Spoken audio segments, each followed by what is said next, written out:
Bom dia, família atômica, família mais amada, acelerada e atomizada do Brasil. Vocês estão bem? Espero que sim. Sejam muito bem-vindos ao Atomcast, o podcast da família atômica. E hoje é o nosso episódio piloto, o nosso podcast número 1. E hoje nós vamos receber nosso irmãozinho aqui, Frederico Heitzmann, que é um dos mentores do Vida Atômica. E, Fred, as suas credenciais para o nosso público, por favor. Bom dia, Ricardo. Obrigado pelo convite. Bom dia, Fred. Bom dia, família atômica. Minhas credenciais. Bom, minhas credenciais porque a gente vai falar hoje, né? Sim, a proposta é a gente falar sobre essa novidade da inteligência artificial. A gente está começando um podcast aí com um assunto de interesse de todos, de curiosidade. Então, prazer todo mundo, eu sou Fred Heitzmann, Frederico Heitzmann, mas eu brinco que nem minha mãe me chama de Frederico, né? Eu sou diretor de dados e inovação dentro da Quality Digital, onde tenho bastante experiência real no dia a dia com projetos de inteligência artificial, junto lá com o Cássio Pantaleone, que é autor de livros do tema, tá? E antes disso, eu gosto sempre de trazer à tona minha primeira experiência com inteligência artificial, para você ter uma ideia, Ricardo, foi em 2006. Legal. Eu falo sobre isso porque a ideia de inteligência artificial, desde que existe a ideia de computador, existe a ideia de que esse computador que é capaz de calcular, que é capaz de processar informação, ele é um tipo de inteligência. Então, desde lá a gente fala de inteligência artificial. Mas em 2006 foi a primeira vez que eu falei, cara, será que eu consigo fazer um computador entender algo, tomar uma decisão? Então lá em 2006 eu estava fazendo faculdade de estatística, que é um negócio meio diferente, né? E foi a primeira vez que eu escrevi uma coisa que a gente chama de uma rede neural. Então eu ensinei um computador a identificar algoritmos, né, números de 0 a 9, escritos à mão.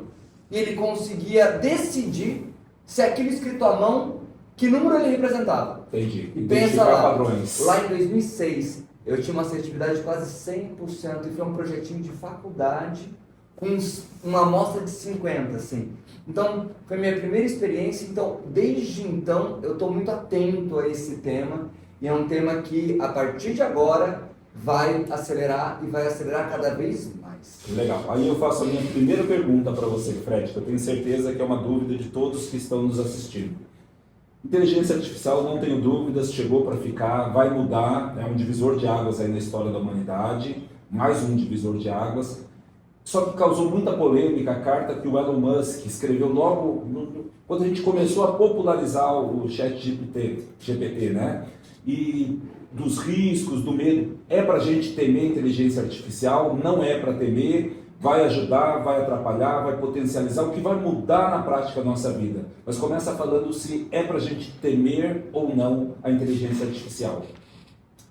Ricardo, eu gosto daquela piada, anedota que eu junto com o Homem-Aranha. Lembra o Tio Ben? Com grandes poderes vem grandes responsabilidades. O princípio do Tio Ben, é clássico igual a Lady Murphy. A inteligência artificial, ela tem um potencial, e olha que interessante, né? Atômico. Ele é um potencial desse nível de poder. Então, a energia atômica, os princípios atômicos, a vida atômica, né, como a gente se propõe, ela é muito poderosa. E tudo aquilo que é muito poderoso, né, se utilizado para o bem, fará muito bem.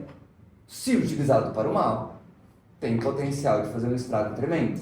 Tá? Então, o Cássio, que é meu parceiraço nesse tema na vida profissional, ele sempre, quando ele traz o tema de IA, ele fala sempre sobre o responsible IA. Qual que é a tese?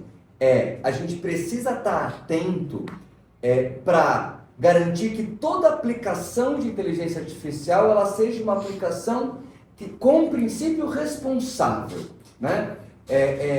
E aí dessa maneira a gente não precisa temer a IA. Uma vez que a gente garanta, né, que todos os esforços são princípios responsáveis, a gente não precisa se preocupar. E o que vai acontecer é o seguinte, né? Da mesma maneira como a gente tem maneiras de acompanhar o crescimento de armas atômicas, que são o uso Sim, do átomo para o mal, né? A gente também existem maneiras de usar a própria inteligência artificial para acompanhar, auditar o uso para o mal de outras inteligências artificiais. Então vai existir o hacker e o anti-hacker, né? Eu posso dizer, simplificando bastante, que a inteligência artificial seria um meio neutro, tal qual uma faca.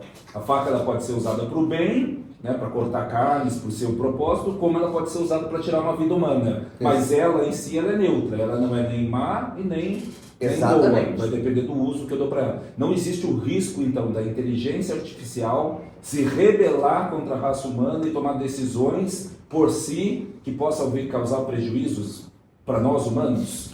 Que esse é o temor. O exterminador futuro. A faca jamais vai tomar vida sozinha e vir contra a gente. A inteligência artificial, eu leigo, né, temo que ela possa comandar, ela vai comandar máquinas, ela vai comandar carros, ela vai comandar bombas atômicas. Então ela não pode substituir uma decisão de um ditador, de um presidente da república e ela tomar a decisão de iniciar um ataque nuclear em massa, por exemplo.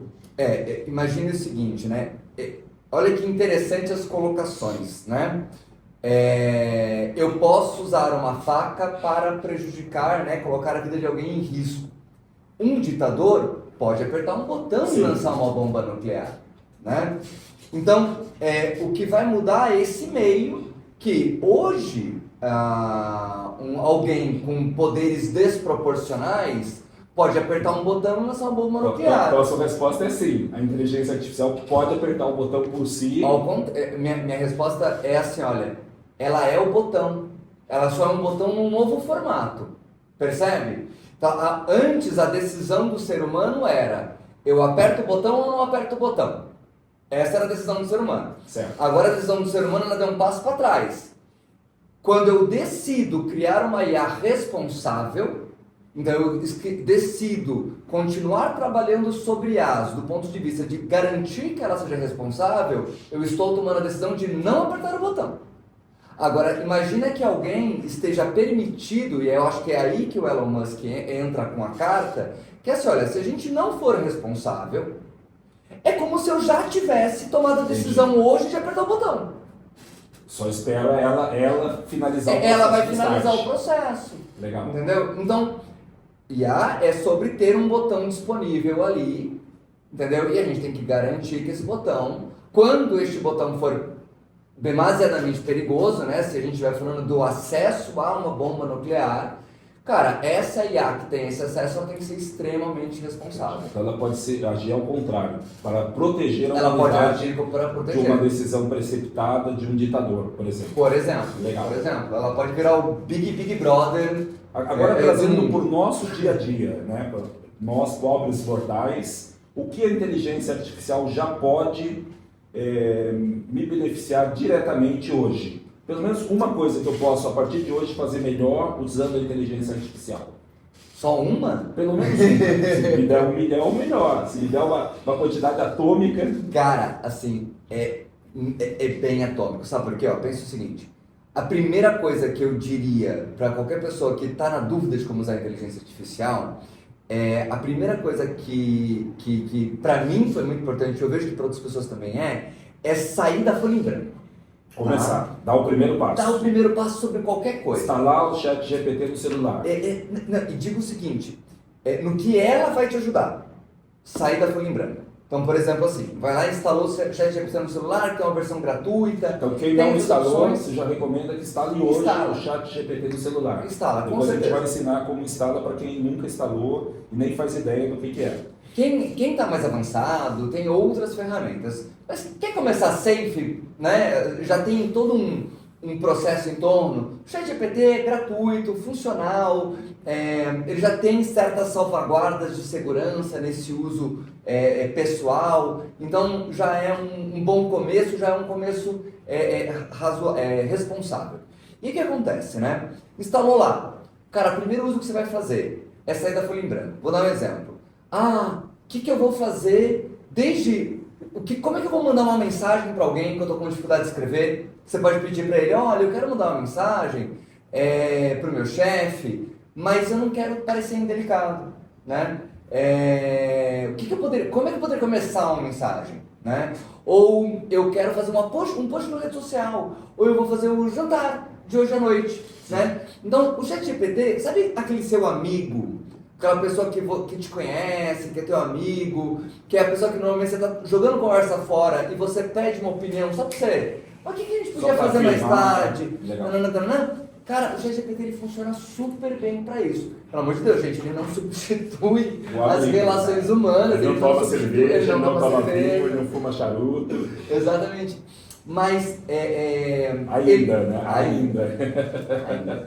Mas a inteligência artificial, quando você não tem essa pessoa acessível, ela já é o cara para te tirar da folha em branco rapidamente.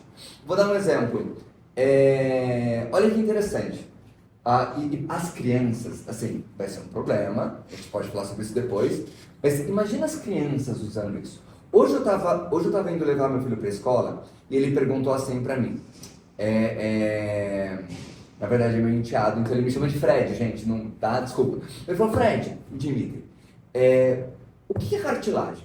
O menino estava lá no banco de trás lendo um livro, né, de curiosidades, tal, não sei o que, ele pegou uma explicação que explica que algo era cartilaginoso. O que é cartilagem? E aí eu dei a minha explicação do que seria cartilagem. E aí eu estava pensando exatamente isso. Eu falei, cara, eu ainda não liberei a IA para ele. Mas depois quando eu chego na escola, eu falei, cara, se ele tivesse perguntado para a IA, o que aconteceria? Eu abri a minha IA no meu celular e perguntei para ela, o que é cartilaginoso? Cara, deu a mesma resposta que eu dei. Legal. Impressionante. Que legal. Entendeu? Mais fácil do que pesquisar no Google, entendeu? Tirou uma dúvida ali da criança e deu uma resposta super completa.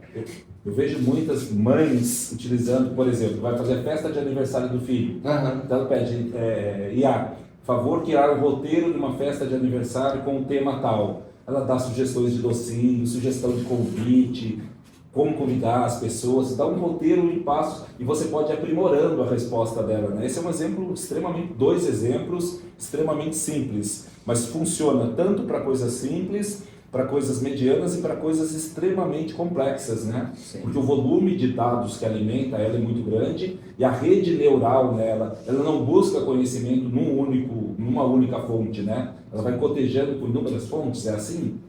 A gente fala que existe, você pseudo-técnico, tá? Existe uma coisa que chama um foundation model, então o modelo dela pegou muita informação do mundo inteiro para que ela tenha uma base. Essa base, além do conhecimento técnico das coisas, porque ela de fato leu obras, leu artigos, leu documentos, leu notícias de jornal, então por isso ela já tem alguns conhecimentos, mas o que isso faz na verdade é simplesmente ela aprendeu a escrever como um ser humano, tá? É isso que ela aprendeu no modelo fundamental.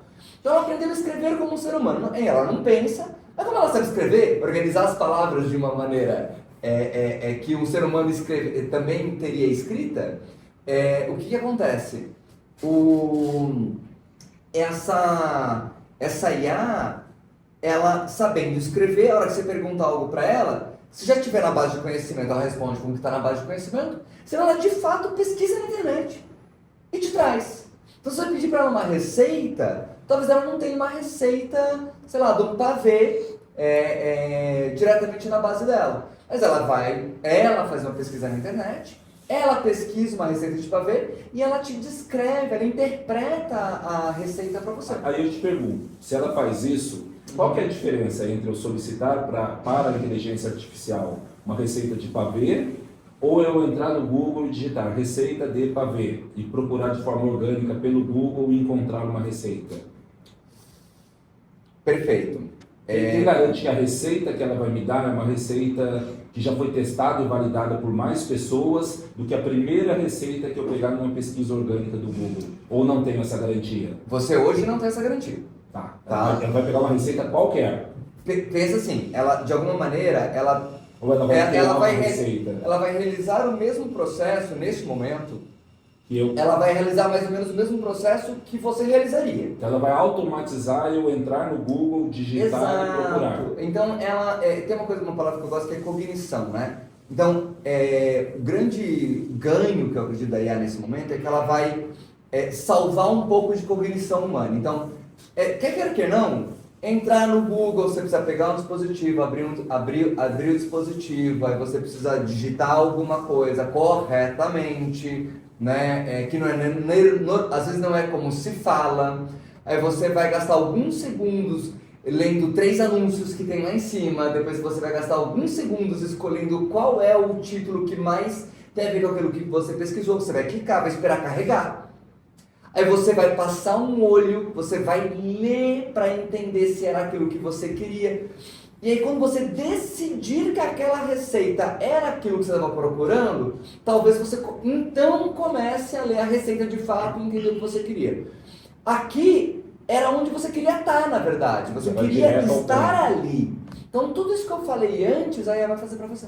Então eu posso dizer que a inteligência artificial ela automatiza algumas tarefas rotineiras e me leva direto para o objetivo final. Ela encurta o caminho. Exatamente. E aí a diferença dela é que como ela interpreta o teu contexto, né?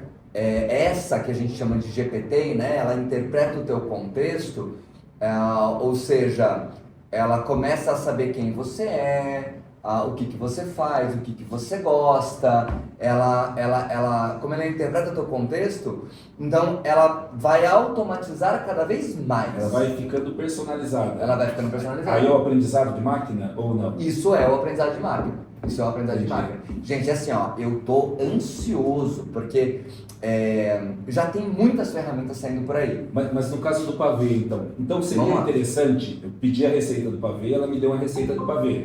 Legal, parou aí o processo de encontrar a receita, aí eu fiz o pavê. É interessante depois eu dar um feedback para a inteligência artificial, olha, aquela receita de pavê que você me deu no dia tal, eu fiz, porém não me agradou muito, porque eu gosto de receitas mais doces. É interessante eu dar um feedback para ela do que ela me deu? Isso vai personalizando mais? Sim. Vou dar um exemplo. A minha esposa escreveu um livro, tá? Ele escreveu um livro, inclusive utilizou a inteligência artificial para ajudar numa revisão, tá? Ele escreveu um romance. Depois chama ela aqui para divulgar os conteúdos. Exato. Aqui no Vida Atômica nós primamos pela leitura e primamos pela escrita. Né? Queremos que todos os mentorados sejam escritores. E olha que interessante, a hora que eu... E aí ela quer publicar esse livro, e aí o caminho hoje mais fácil de você publicar um livro é na Amazon, que tem um caminho digitalizado para você publicar um livro, né? E aí olha que interessante, eu já usei IA para falar assim, ó, hoje de manhã isso, tá? Esses 2 tempos que eu dei foram de hoje de manhã. Falei, a minha esposa está escrevendo um livro, e eu gostaria de saber algumas dicas sobre como é este processo. Ela me deu todo o roteiro, ela me falou o que eu tenho que fazer, quais são as principais atividades. Só que sabe o que ela fez além disso? Ela me notificou, como eu fui muito pessoal na informação, ela me notificou, registrado para consultas futuras, que a sua esposa escreveu um livro e pretende colocar na Amazon. O que isso significa? Que foi para a memória dela. Então ela já sabe, qualquer interação futura que você tiver com ela já sabe que a sua esposa escreveu um livro. Provavelmente se eu perguntar para ela, que presente eu dou para minha esposa, ela vai usar essa informação. Ela vai provavelmente até consultar o livro, para dentro do livro ler algum insight que possa personalizar o presente ideal para ela. Que fantástico, né? Que fantástico, não dá para viver sem essa realidade, né? É isso aí. Pessoal, esse foi o nosso primeiro podcast. Nós estamos falando aqui sobre inteligência artificial, né, com o nosso convidado da manhã aqui, que é o Fred. E o papo não termina por aqui não, né? A gente começou agora, mas tem tanta coisa para a gente falar de inteligência artificial. Então, curta, né, esse nosso podcast, inscreva no nosso canal e mande já no chat desse podcast as perguntas que você quer ter a resposta para o nosso próximo podcast, onde nós vamos continuar nosso bate-papo gostoso sobre inteligência artificial. Eu acho que inteligência artificial é um assunto que vai permear aqui o podcast por muito tempo, então você vai voltar outra vez, depois futuramente outras vezes, porque está evoluindo muito, está crescendo demais e fiquem atentos à questão da inteligência artificial. A inteligência artificial não vai substituir o seu trabalho, mas se você não ficar atento à revolução que a inteligência artificial está fazendo na sua profissão, você pode ficar sem trabalho, não por força da inteligência artificial, mas porque você não está acompanhando as tendências atuais do seu mercado. Falei certo? Falou certíssimo. Ricardo, mais uma vez, muito obrigado.